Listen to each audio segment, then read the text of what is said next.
With the release of The Nun 2 this week in theaters, it's time to dive in and rank all 9 Conjuring Universe films from worst to best.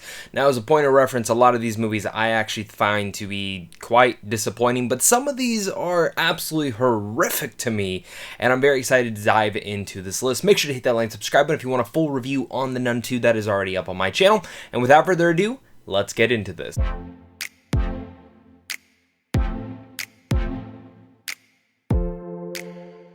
Coming down at my number 9 is Annabelle. This is actually the first spin-off that we've ever gotten inside the Conjuring franchise, and when I first watched it, I was like, yep, this is not a good movie. In fact, it's not even a memorable one. This is one that when I went back and rewatched it, I was like, I've seen this movie, but I don't remember almost any sequence from this besides the way that Annabelle Creation ties into this, and at the same point in reference, the entire basement stairwell scene. That's the only good aspect to this film. It's the only memorable sequence. It's not scary. It's not even eerie. It has zero tension to it all. And very much it just stays afloat due to the good performances. I genuinely mean that. If Annabelle Wallis was not in this, I do not think that this film would have even been rewatchable. This is just, again, one of those forgettable, generic horror films that get created and crafted after such a success as The Conjuring was. And Annabelle itself absolutely just needs to be thrown against the wall. We get into my number 8, which I'm not going to spend too much time on this one, mostly because there's hit or miss if this is even included into the Conjuring universe. Some rankings included it, some did not. The director says it's technically not included. I honestly would not even think of it as a Conjuring film, but if I didn't include it, someone would complain. But at my number 8, The Curse of La Llorona. So, for me, I've seen this film once, kind of the same thing as Annabelle. Very forgettable, very boring. Some cool atmospheric moments here and there, but the script really honestly holds this film back from being anything but memorable. And that's the worst thing a film can do, is being forgettable, not scary, and boring. There are some cool culture aspects specifically because of La Llorona, and I like seeing that aspect. It's just, I just found this film to be boring. And, you know, it's weird that they say that, like, oh, we added in this Easter egg afterwards because Peter Safran was producing it, but, I mean, they mention it, like, there's literally clear tie-ins to the Conjuring universe. I don't know, I'm a little bit iffy on this one. I don't even think it should be included because it technically was never involved with the Warrens, but whatever. It's in this universe, in my opinion. La Llorona, just like Annabelle, thrown against the wall. Hate that movie. It's not good. Coming in at my number 7 is Annabelle Comes Home. This is Night at the Museum, but within the Warrens' house, and that concept alone made me excited to want to see this one, and sadly, it just ended up being a very mediocre, not scary, not horrifying, not even really much entertaining type of movie. I went into this actually with a lot of expectations, a lot of excitement due to the second Annabelle film, which I thought was way better, due to just all the ideas, again, Night at the Museum, but with the Warrens' house, that's creepy. And I walked out just going, that was fine. That was okay. You know, we get to the point in the list where it's more me just mentioning that was okay or that was fine. I expected more, and I shouldn't have, because I don't know, I just keep getting burned by all these damn spin-offs in this franchise. I think that's where I can really equivalent this, is that it has a lot of cool moments to it. It has some awesome demon designs. I mean, the Ferryman is easily one of the coolest designs that they've ever experienced. And again, watching this made me go, I want to see all these stories with the Warrens. That's my biggest thing. Even the werewolf, that's one aspect that I've always wanted to see the Warrens films tackle. You get to see a little bit of that lore, but I wish we actually got a Conjuring film out of all these characters. That's where it really resides at. It's more of an Easter egg thing for Warren fans.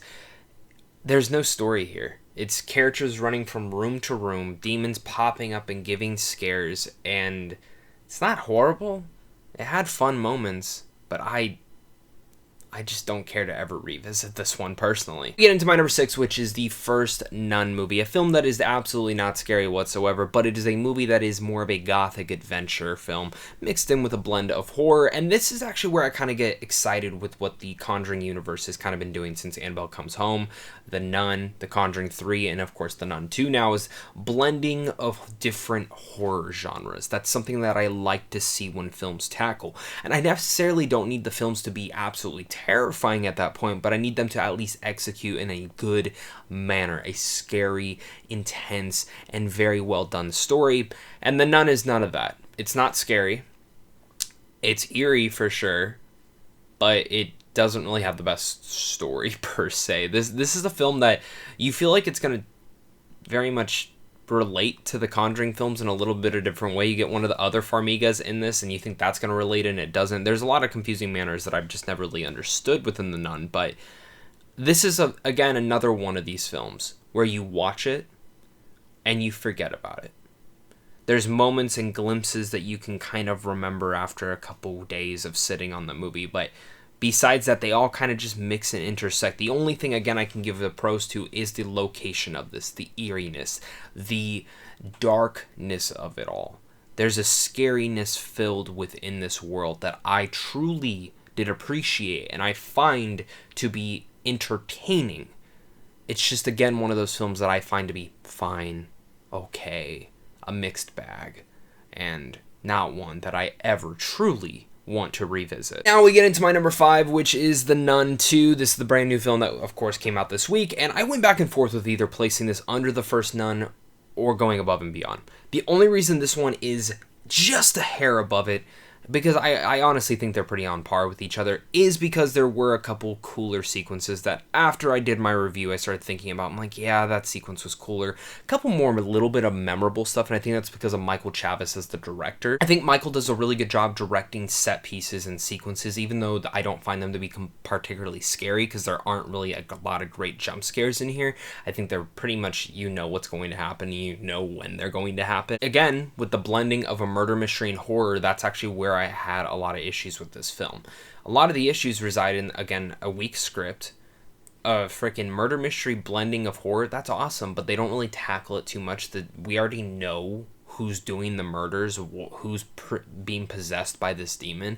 We already know that. Specifically, if you saw the first film, you know that. In a sense, we're already 5 steps ahead of the main characters, which makes the film a little bit lacking, since we're just like, this should be something obvious for one of you guys to figure out. It just goes on and on from there in being very lacking in the story, lacking in the dialogue. But when it does come down to the third act, that is where this film actually really excels at. And Akilah Cooper, who I think is a fascinating writer, because every one of her films that she has written so far that I've seen, the third act always goes off in like such a bonkers and wild way. And that's how The Nun 2 very much is. The entire third act is the best part about this movie.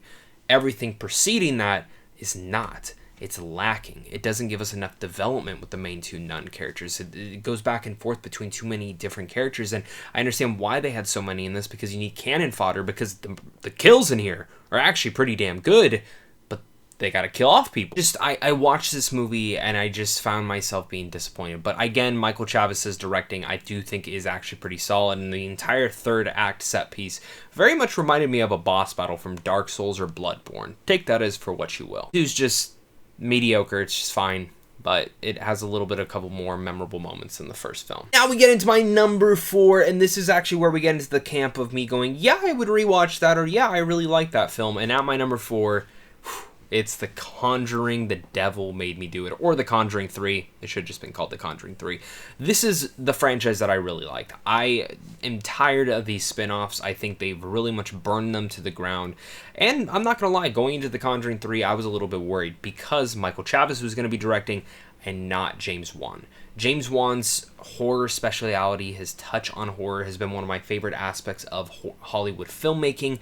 And The Conjuring 3, I think, definitely falters a little bit because of that. You're missing James Wan's special touch, and I think you can clearly see that and feel that, even though Chavis is a good and well-done director, and he does really good jobs with certain moments, I think James Wan, anytime there's ever been a weak script in his hands, he's able to elevate that to a different degree. The Conjuring 3, the reason that this one is, again, kind of in that mix of blend of horror and a different genre, is it does deal with the court proceedings. It does deal with a little bit of, we have to prove that a demon is possessing this guy to do the murder that he did. And while I wish they would have dove a little bit deeper into that, specifically because of the true story that it's based off of, I'm happy with how the film was handled, how it led into it, how it all ties back into the Warrens. And while I think this is the least scary out of all the three mainline Conjuring films, it is one that I was still heavily entertained by because I like court things like this. I wanted to see till the end to see how the Warrens would be able to get through this. And while they're making a fourth film, I actually found that this was kind of a nice tie-up and tee-up to everything in its nature. But again, Vera Farmiga and Patrick Wilson are just perfect in this role. They absolutely embody it, and I think out of all the horror movies that I've ever watched, watching the Warrens go through the horrific things that they do go through, they make to be some of the most likable, entertaining, and easy characters to cheer on for, no matter the film that you are watching them in. And I find that to be the best part about, again, The Conjuring, The Devil Made Me Do It. I think they are the saving grace of this, with, again, some nice creepy moments. I really like the entire third act of this, how they're having to destroy that altar. I thought that was awesome. Again, all tying together, all coming together greatly. I was very satisfied with this one. Now we get into my number 3, which is Annabelle Creation. David F. Sandberg takes the reins after Lights Out and makes the second Annabelle film, which I wasn't excited for. I remember I went to this film purely because I just won tickets to see it early. This is before I was a part of press screens. This was before of anything else. And after I sat down to watch it, I went, wow, that was great. Now, I've only seen this film twice, and maybe my expectations were the reason that I enjoyed this film so much. But I think there's something about David F. Sandberg as a director that I really much just appreciate. I really like Lights Out. I really like this movie. I love the first Shazam film. So it goes off from there that I think his speciality as a director really speaks to me in volume. And Annabelle Creation, the smartest part is the way that it does tie into, again, that original Annabelle film by the end of it. But it's us going back in time, going back to a previous thing. And I kind of like to equivalate what Mike Flanagan did with the Ouija franchise. That is something that I thought was trash the first film, and then you go into the second film and it's actually quite surprising. And the kind of the same thing here. The scares are amped up in such a manner that I really thought were terrifying. I thought the usage of this location, this middle of nowhere orphanage, and then how Annabelle is included in there with the demon, all these different things just kind of lead into something that makes me feel uncomfortable, makes me not want to rewatch this movie because it terrified the shit out of me. The usage of ghosts and demons and the way that they kind of intersect into different areas and how they look around, it's terrifying. And, you know, again, David F. Sandberg's direction is a big part of that. He knows how to build up tension, which is something different than any other director in this Conjuring universe has been able to do. And again, I'm very satisfied with Annabelle Creation. I think this film is completely underrated. Now we get into my number 2, which is The Conjuring 2. The Conjuring 2 for me was one of my most anticipated sequels, and I think it nails in almost every department. Again, I went back and forth on the first or second one. The first one just,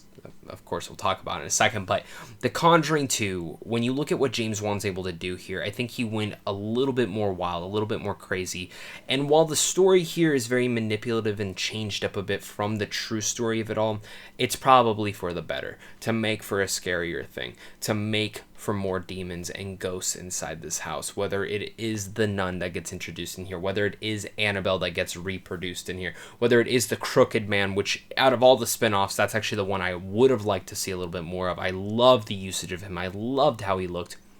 Or even the Bill character, the one that sits in the chair, that one's terrifying. But what I love what James Wan actually did with this film is while he focuses in on jump scares at times, it is a more truer story that actually focuses in more personably on the Warrens themselves, specifically with how the nun ties into Vera Farmiga's character.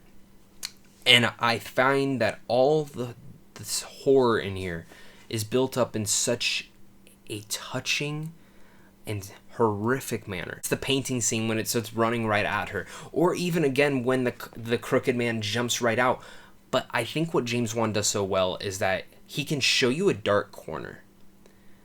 And while we as viewers don't see anything in that corner, we know something is in there, scaring the shit out of our main characters. And the way that he's able to build that up into such a beautiful but scary manner makes me so excited for what he was able to develop in The Conjuring 2. And now we get into my number one, which is one of my favorite horror films of all time, and that is the first Conjuring movie. I went into this, honestly, kind of just over horror. I very rarely do studio horror films honestly actually succeed, and man, did James Wan prove me wrong and scared the shit out of me the first time I watched this, to the point where I do like rewatching this one, even though it is terrifying to me. Bathsheba and everything of that nature, the way that he... you know how I mentioned in The Conjuring 2, how very much he'll show you a dark corner and he'll say something's there, but obviously nothing's there to our eye, but it's what could be there that's tinkering in your head that makes it scary and build up for that tension.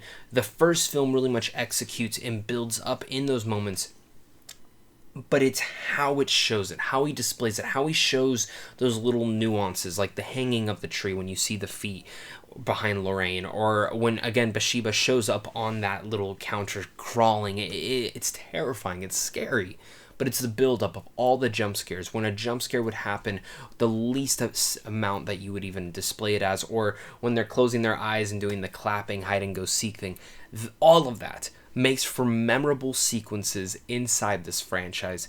But in the end of the day, it's the Lorraine and Ed Warren that you very much want to go on with this journey. You want to see them succeed. You want to see them go further into this all, and you want to see them survive. And that is where this all works in harmony for me. This is where it all satisfies me. This is where it all makes me happy, because of those characters. And for me, The Conjuring is one of those really close tied to the true story itself. And I really love how it all came together. I think James Wan, personally, this is my favorite film of his. I think it's his best directed film. I think he directed a horror classic here, where in about 20 years, people are going to look back at this film as something of this Exorcist. Maybe it won't be as scary for everyone. Maybe some people will laugh at it. And I understand horror is very subjective, but the first Conjuring film really nails it for me. An atmosphere, eeriness, and of course the characters, and I absolutely love this movie. It's my ranking of the entire Conjuring universe. Make sure to leave your thoughts down below, hit that like, subscribe button for more, and of course, until next time, stay classy.